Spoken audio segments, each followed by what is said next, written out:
हाँ, उसमें लिखा है महासागरों के जल का उपयोग मनुष्य अपने दैनिक जीवन में क्यों नहीं कर सकते।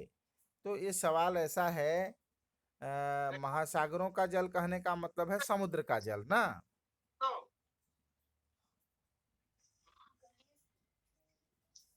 जगेश्वर, जी।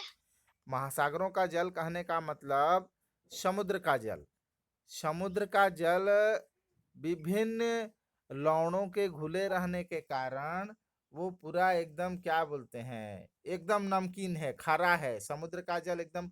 जैसे आप 1 लीटर पानी में आधा किलो नमक को घोल दोगे तो जितना कड़वा लगेगा ना, वैसे ही वो बिल्कुल खारा है। उसको हम दैनिक जीवन में पीने के उपयोग में नहीं ला सकते हैं। बाकी अन्य उपयोग में क्या, अन्य उपयोग भी कहीं सिंचाई भी नहीं कर सकते। पूरा नमकीन है एकदम पानी ना। जी।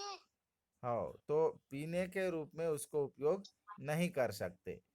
क्यों नहीं कर सकते पूछा है इसमें, तो इसका मतलब वही है कि महासागर में जो विभिन्न प्रकार के लवण हैं, magnesium bicarbonate, calcium bicarbonate, magnesium chloride और मैग्नीशियम सल्फेट इत्यादि सारे प्रकार के जो लवण हैं वो उस जल में घुले हुए हैं। और घुले होने के कारण बिल्कुल खारा है। और खारा जल को हम पेयजल के रूप में नहीं ले सकते। इस बात को आपको लिखना है ना। जी। हाँ, ये आपका इसी में पीछे तरफ किताब में खोजोगे तो मिल जाएगा। समुद्री जल का खारापन बोल के है, यहीं पर एक ठो है। जीवन निर्वाह के लिए जल का महत्व। उसके बाद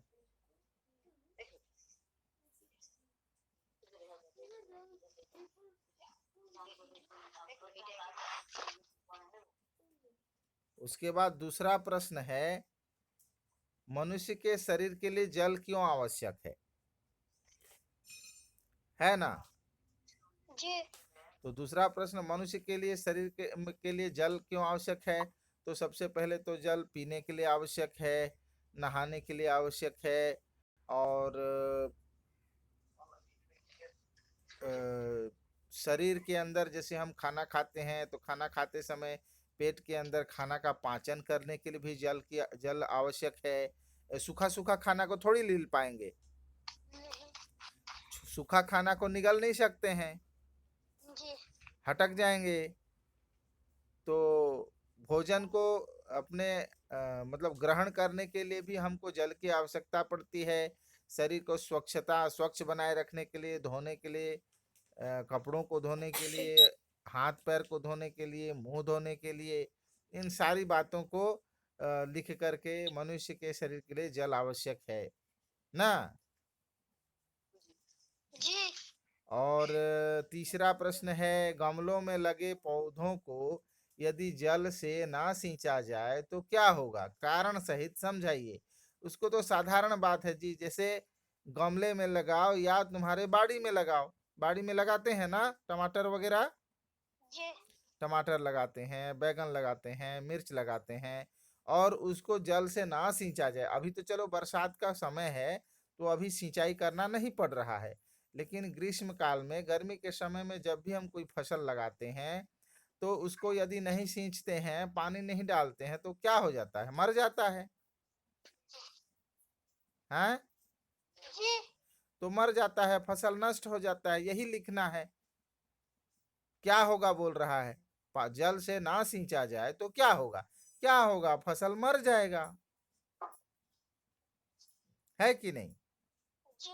और क्यों मर जाएगा बोलने से, उसके जीवन को चलाने के लिए उसको भी जल की आवश्यकता पड़ती है। प्रकाश संश्लेषण में अपना भोजन स्वयं बनाते हैं पौधे, और उसके लिए वो जल की आवश्यकता बहुत अनिवार्य है। बिना जल के वो प्रकाश संश्लेषण की क्रिया भी नहीं कर पाते हैं, और अपने शरीर को पोषण करने के लिए भोज्य पदार्थ का निर्माण भी नहीं कर पाते हैं। और अच्छा से पानी सिंचाई करके उसको खाद बीज डाल करके हम लोग करते हैं खेती, तो कितना सुंदर होता है वो, हमको खाद्य पदार्थ के रूप में फल भी प्रदान करता है, बैगन का फल, टमाटर का फल, मिर्च का फल, है कि नहीं? जी। और चौथा प्रश्न क्या है, जलीय जीवों के लिए जल किस प्रकार महत्वपूर्ण है? अब कहोगे जलीय जीवों के लिए, मतलब जलीय जीव कहने का मतलब जो जीव जल में रहते हैं। जल में कौन कौन से जीव रहते हैं बताओ तो जरा। मछली। मछली रहते हैं, सांप। सांप और मेंढक। मेंढक। हाँ, तो ये सब जीव जो हैं जलीय जीव हैं। कछुआ, ये भी जलीय जीव है। तो जलीय जीवों के लिए जल किस प्रकार महत्वपूर्ण है? जिस प्रकार से स्थलीय जीवों के लिए घर महत्वपूर्ण है। हम लोग बिना घर का रह पाएंगे क्या? अभी पानी बरस रहा है या कोई आफत आ पड़ा, ओला गिर रहा है, करा गिर रहा है, तो उसके लिए हमको बचने के लिए क्या चाहिए? घर चाहिए। जी। तो उसी प्रकार से जलीय जीवों के लिए जल पूरा घर है उनका, ना। जी। अगर आप बाहर से पत्थर से मारोगे तो वो अपने घर के अंदर घुस जाता है। मछली तैरते रहता है कुआं में या तालाब में, आप एक पत्थर मारने जाओगे तो वो उस तुम्हारे पत्थर से बचने के लिए क्या करेगा? तुरंत घुस जाता है पानी के अंदर। जी। उसका घर है वो। अगर तुमको कोई लाठी लेके दौड़ा है तो तुम क्या करोगे? दौड़ते दौड़ते घर में घुस जाओगे कि नहीं?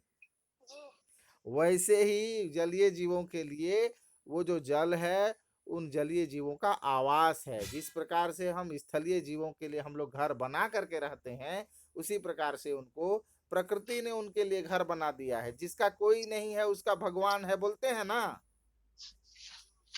जी। तो मछलियों का, पानी में रहने वाले जीवों का कोई नहीं है, तो भगवान उनके लिए बना दिया है घर, जल को। ठीक है ना? जी। तो जलीय जीवों के लिए जल किस प्रकार महत्वपूर्ण है, इस बात को अच्छी तरह से समझा सकते। ऐसे ही लिख देना, हम अपने घर में अपनी सुरक्षा के लिए अपने घर में घुस जाते हैं। कोई मारने दौड़ा है तो हम घर में घुस जाते हैं। इसी प्रकार जलीय जीव भी, उसको बाहर से कोई अटैक करे, कोई हमला करे तो वो भी जल के अंदर प्रवेश कर जाते हैं। ऐसे ही लिख देना उसका उत्तर ना।